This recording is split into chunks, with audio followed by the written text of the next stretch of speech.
What's good, YouTube? It's Teflon Poppy, aka the Top Shotter, and today we got a d.hill tutorial for you. Rest in peace, d.hill. He actually passed away recently. He actually passed away at 25 years old. He's widely known for his single that he produced, "Life Is Good" for Drake and Future, that was released in January 2020, and it also took #2 on the Billboard when it was first released. d.hill also worked with Lil Uzi and the best rapper alive, Weezy the GOAT, Lil Wayne, and he also produced another song for Drake and Future called "Desires" that was on I think one of Drake's albums, if I'm not mistaken. So that was a little background on d.hill if you don't know who he is.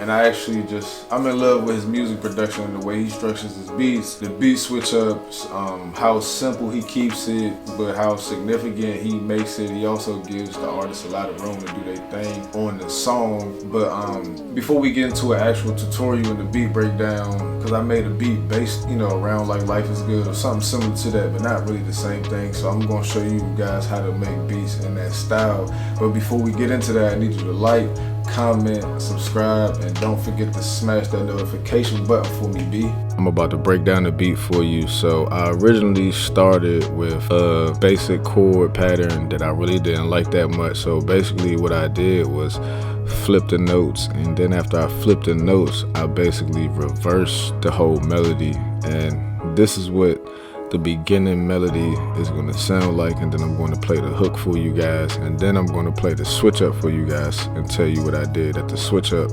But this is nothing special, it just got a nice little bounce to it. The tempo is at 165, so I'm about to play the intro and the hook for you guys.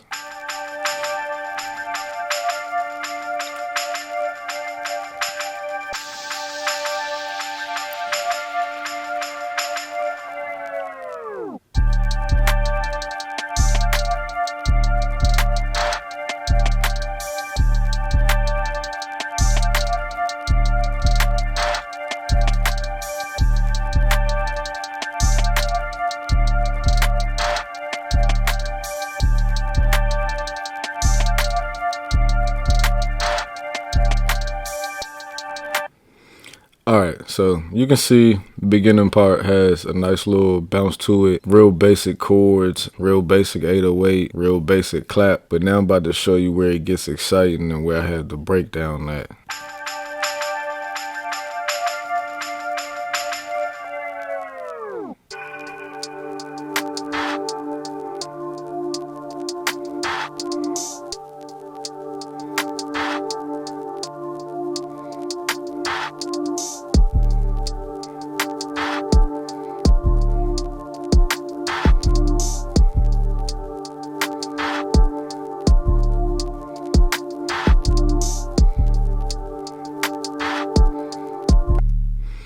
Alright, now you see how the beat went from a fast tempo to a slow tempo, and I'm basically going to break down the structure of the drums to show you guys how I went from that fast tempo to slow tempo all in one beat. I'm going to just start with the clap right here in this pattern. You can see how the clap is just a basic 4-bar clap, I guess.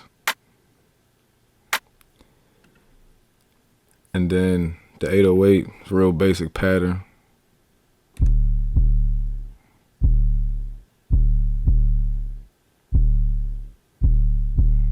Just got some bounce to it, and the hi-hats. Always, after I make my hi-hats, randomize all the notes so I get a more live feel to my drums, so they don't sound so machine.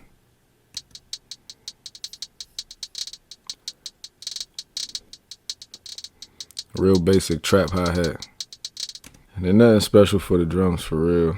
I just added a dust effect because the beat's so simple, just to put something in the background. So now I'm about to break down the slow drums in this part of the beat where it changed. And I'm going to show you how far I spaced the clap out, because if I was doing the regular beat, it'd be a clap here, a clap here, clap here, and a clap here. But to get the slow bounce to it, basically just turn on your metronome, and I put one here and one here, like basically halftime. So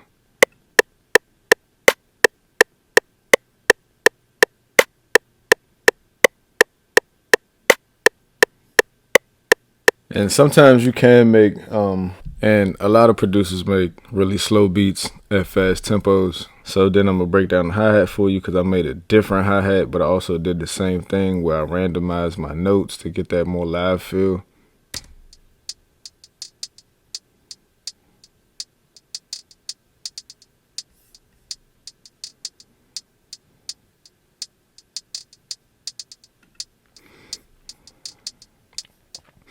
And then as far as the 808, I had a kick and then the 808 fire right after the kick. So this is what the kick sounds like.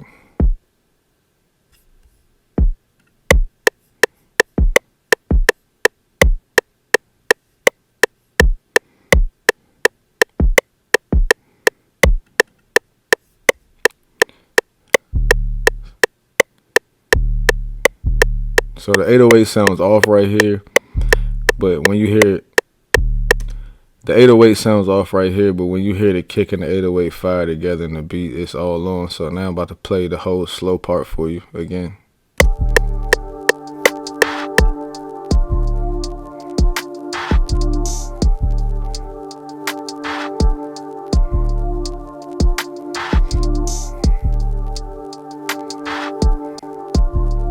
And also what I did, because the melody also changed, the melody was faster here.